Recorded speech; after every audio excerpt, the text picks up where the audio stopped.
ஸ்ரீமதே ராமானுஜாய நமக. அடியேனுக்கு ஸ்ரீபெரும்புதூர் ஸ்ரீ எம்பார் ஸ்ரீ ராமானுஜ ஜீயரை சேவிக்கிற பாக்கியம் கிடைச்சது. அது மட்டும் இல்லை, அவரோட கொஞ்ச நேரம் இன்டராக்ட் பண்றதுக்கும் அந்த பாக்கியம் கிடைச்சது. அவரோட திருவாய் மூலம் இன்னியோட விசேஷம், அதாவது குரு புருஷத்தோட விசேஷம், இந்த மடம் யாரால நிறுவப்பட்டது, எப்படி ஆரம்பிச்சதுன்றது அவரே தன்னோட திருவாயினால சொன்னார். அதையும் இந்த வீடியோல நான் போட்டிருக்கேன். எல்லாரும் அதை கேட்கணும்னு ஆசையில இந்த வீடியோ உங்களையும் சேர்த்து போட்டா அவ நல்லா ரிசீவ் பண்றா. சரி, நான் நிறைய பேர் வர முடியல, நேர்ல வந்து சேவிக்கிற மாதிரி இருக்குன்றா. சரி, நம்ம அது இதுதானே என்னால ஆனது ஏதோ அப்படின்றதுனால நினைச்சேன். அன்னைக்கு புருஷத்தனைக்கு அதான் அது சேர்த்து பாடுறோம். பெருமாள் அந்த பக்கம் ஓடி போய் சேவிச்சுட்டேன். ஆனா திருப்பி வந்து சேவிக்கணும். இப்படி வர நான் உள்ள கோவில் போய் சேவிச்சிட்டோம். இப்ப வருவார. சரி சரி சரி சரி.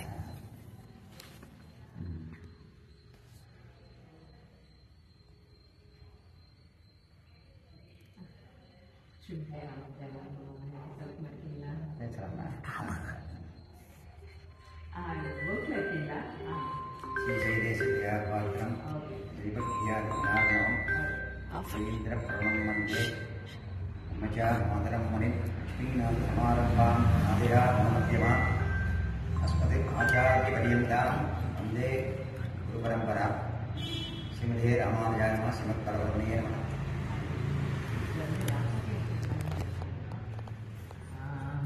இது எவ்வாறு மடங்கிறது பொன்னான ஜீயர் திருவேங்கட ராமானுஜீயர் என்றவர் அதில் உருவாக்கப்பட்டது. அவர் திருக்கோயிலூர் கிட்ட தம்பதியருக்கு கிருஷ்ணன்ற பேர்ல திருநாமம் விட்டு அவர் பிறக்கிறார். பிறந்தத்திலேருந்து நல்ல ஞானமும் கல்வியும் ஞானமும் நல்ல அறிவும் உள்ள பொருந்த பிரம்மச்சரியத்தை இருந்துருக்கார். அப்படி இருக்கும்போது ஒரு காலகட்டத்தில் அவருக்கு பக்தி ஜாஸ்தியாகி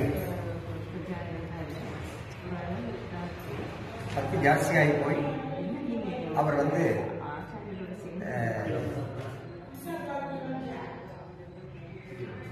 தன்னுடைய தாயார் தகப்பனார் கல்யாணம் விவாகம் செய்யணும்னு முடிவு பண்றார். ஆனால் ஒரு வழிபோக்கு எங்கேயோ போயிட்டு இருக்கும் போது 2 தம்பதியர்கள் குழந்தை குட்டிகளோட வரும்போது அவ போடுற சண்டையை பார்த்துட்டு அவர் மனசு நந்து போய் இனிமே நம்ம கல்யாண வாழ்க்கையே வேண்டாம், நமக்கு கல்யாணம் தேவையில்லைன்னு அவர் தகப்பனார்கிட்ட தாயார்கிட்ட சொல்றார். சொல்லி அப்படியே இருந்து திருவேங்கட மலைக்கு போறார். திருவேங்கட மலையில போய் உண்ணான ஜீரண்ட கைங்கரியம் பண்றார். முதல்ல பெரிய கேள்வி பண்ணிட்ட கைங்கரியம் பண்ணிட்டு இருக்கும்போது எனக்கு சன்னியாசம் வேணும் அப்படின்னு கேட்கிறார். சன்னியாசம் கொடுக்க முடியாது, இப்போ நீ சின்ன வயசா இருக்க, கிரகசாஸ்திரத்தில் உனக்கு சன்னியாசம் கொடுக்க முடியாது அப்படின்றார். அப்புறம் கொஞ்ச நாள் அப்படியே கைங்கரியம் பண்ணிட்டு வரும்போது 3 கோல் ஒரே இருக்க முடியாம மூங்கில் இந்த காட்டுல திருமலையில தேடிட்டு வா, உனக்கு சன்னியாசம் கொடுக்குறேன் அப்படின்னு சொல்றார். 3 கோல் ஒரே இதுவா எங்கேயுமே கிடைக்காது. ஆனா திருவேங்கடனுடைய கருணையினால அவருக்கு ஒரு இடத்துல ஒரே வேர்ல 3 முக்கோல் ஒரே மாதிரி கிடைச்சது. அதை கொண்டு வந்து தன்னுடைய குருவண்ட பெரிய கல்வியப்பன்ட்ட கொடுத்து எனக்கு சன்னியாசம் கொண்டு வந்துட்டேன். அப்பவும் கொடுக்க மாட்டேங்கிறார் அவர். இன்னும் கொஞ்ச நாள் போட்டோம். அப்படி இருக்கும்போது அவர் பெருமாள் கனவுல, பெரிய கேள்வியப்பன் கனவுல பெருமாள் இவருக்கு சன்னியாசம் கொடுக்க வேண்டியது, உடனே கொடுக்க வேண்டியது அப்படின்னு சொல்லி பெருமாளுடைய உத்தரவு கொடுக்கிறார் பெரிய கேள்வியப்பனுக்கு. பெருமாள் உத்தரவுப்படி பெரிய கேள்வியப்பன் அவருக்கு உத்தரவு கொடுத்து அங்கிருந்து கிளம்பி இப்படி சன்னியாசமா எம்பாருக்கு குளிர் எடுக்கிறது, எனக்கு போர்வை வேணும்னு சொல்லி கனவுல வந்திருக்க. இந்த ஒன்னான ஜீயருடைய கனவுல பெருமாள் போர்வை கொடுத்தமிச்சு அந்த போர்வையை எடுத்துட்டு இவர் நடபாதையா வந்துட்டு இருக்கும் போது வழி தெரியாத மதுரமங்கலம் வரும்போது வழி தெரியாத தவிக்கிறார். அப்போ எம்பாரே நேர வந்து அனுக்கிரகம் பண்ணி இவரை வரவேற்று உள்ள அழிச்சுட்டு போயிட்டு மறைஞ்சிடுறார். ஐயோ, நம்மோட வந்தவர் யாரும் தெரியலையே, நமக்கு வழிபோக்கன் அதே எம்பார் தான் உணர்ந்து அந்த எம்பார்கிட்டே கொஞ்ச நேரம் மதுரமங்கத்தில் கைங்கரியம் பண்ணிட்டு அங்கிருந்து கிளம்பி ஸ்ரீபெரும்புதூர் வர வந்து இங்கே மடம் காலியாக இருக்கிறத பார்த்து இங்கே வந்து அமர்ந்து பல கைங்கரியங்கள் இங்கே எம்பெருமானாருக்கு உள்ள செஞ்சிருக்க, பல கிரந்தங்கள் கட்டியங்கள் சேவிச்சிருக்க. இப்படி சேவிச்சுட்டே இருக்கும்போது பல அற்புதங்கள்லாம் அவர் நிகழ்த்தியிருக்க.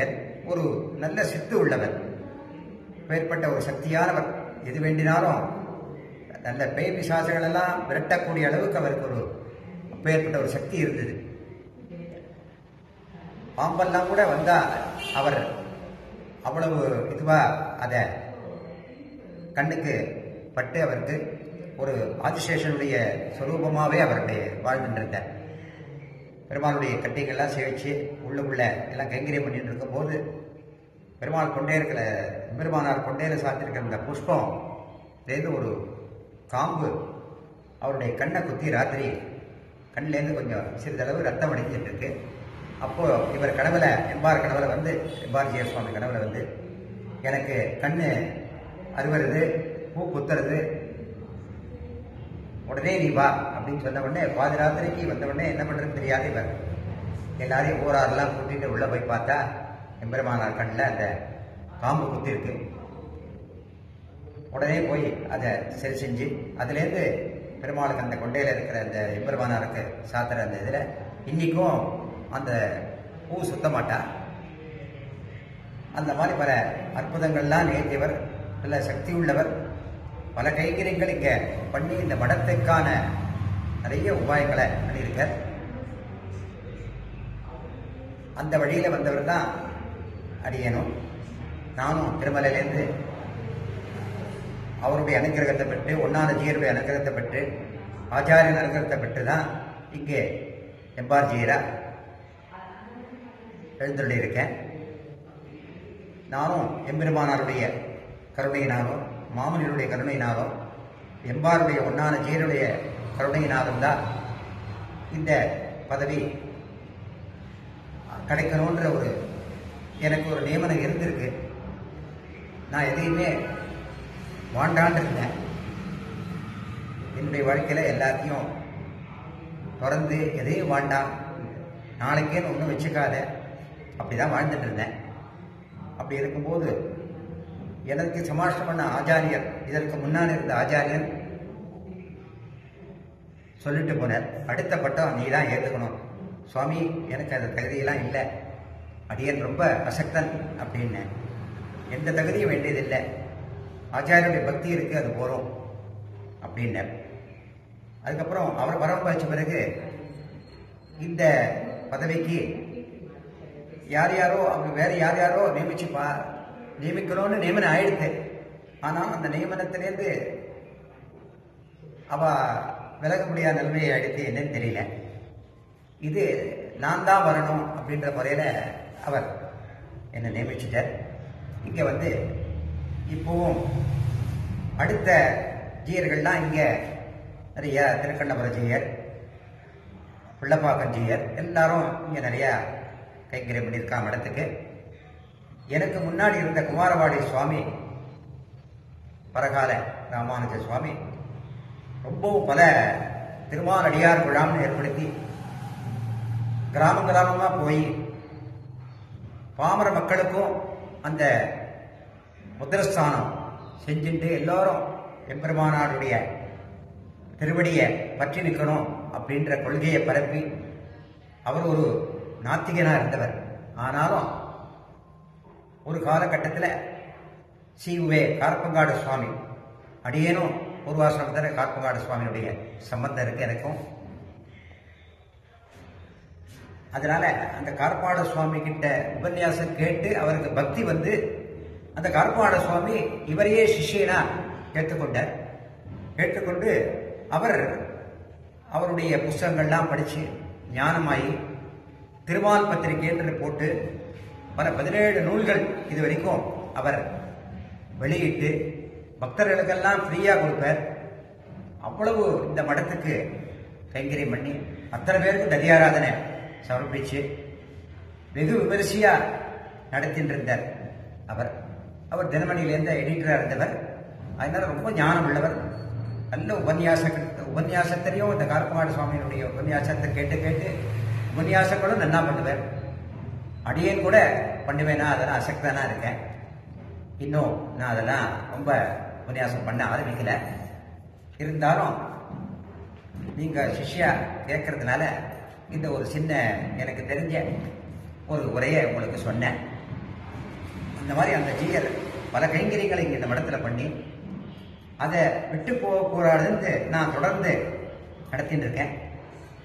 அதில் தான் இன்னைக்கு எல்லாருமே குரு குஷித்தன்னைக்கு இங்கே வந்து அவ அமெரிக்காலேருந்து வந்திருக்கா. ஆச்சாரிய பக்தி அவ எப்படியாவது அந்த பழைய ஜீயர் மாதிரி நீங்களும் கஷ்டப்படக்கூடாது, அவர் மாதிரி நீங்களும் நல்லா சிறப்பாக நடத்தணும், எல்லா சிஷ்யாக்கள்லாம் அவர்கிட்ட போன சிஷ்யாக்கள்லாம் திருப்பி சேர்க்கணும் அப்படின்னு பாடுபட்டு வந்திருக்காவா. அவ ரொம்ப ருக்மணின்னு பேர். அவர் வச்ச பேர் சமாஷன பேரு சுவாமி. அவருடைய இவ வந்திருக்கா, இதுக்கோசரமே வந்திருக்கா. மடத்தை சுவாமியை இந்த குருவுக்கு கைங்கரியம் பண்ணணும். அந்த குரு பக்தியானது எப்போதும் போன்ல தான் பேசுவா. ஏதோ மடத்துக்கு கஷ்டன்ற போதெல்லாம் அவ தான் அனுப்பா. இன்னைக்கும் அவ தான் அமிச்சுதான் ததியாராதனை சிறப்பாக நடத்துறேன். ரொம்ப சந்தோஷம். அந்த மாதிரி யாரோ ஒருத்தர் எம்பெருமானார் தீர உட்காந்து யார்ட்டையும் கேட்கக்கூடாது. ஆனாலும் பிச்சை எடுத்து தான் சாப்பிடணுன்ற ஒரு முறை இருக்கு. அந்த முறையில நான் பிச்சை எடுத்து தான் இந்த கைங்கரியமும் பண்றேன். அது என்னுடைய எம்பெருமானாருடைய கட்டளை. அது எம்பெருமானார் யாரோ ஒருத்தரை உணர்த்துவா, யாரோ ஒருத்தரை வழிகாட்டி. ஆச்சா, தேவபெருமான் எப்படி எம்பெருமானாருக்கு வழிகாட்டியோ அந்த மாதிரி யாரோ ஒருத்தர் வழிகாட்டி இந்த மடத்தை இது பண்ணணும், எல்லாரும் ஒரு குரூப் ஆரம்பிக்கணும் அப்படின்னு சொல்லி வந்திருக்கா. அந்த வகையில நீங்களும் ஏதோ ஒரு விசுவாசமா ஏதோ அந்த பத்மாசேஷாத்திரி சம்பந்தம் எனக்கு இருக்கணும்னு இருக்க போறது. அன்னைக்கு பண்ண ஹோமங்கள் என்ன இன்னைக்கு அந்த சிஷ்யாலா உங்களை கொண்டு வந்து சேர்த்துக்கிறது பாக்கியம், உங்களோட பாக்கியம். ஆமா, அதை நான் ரொம்ப பெருமைப்படுறேன். ரொம்ப சந்தோஷம். என்னுடைய வழியை முடிச்சுக்கிறேன். தன்யோஸ்மி சுவாமி.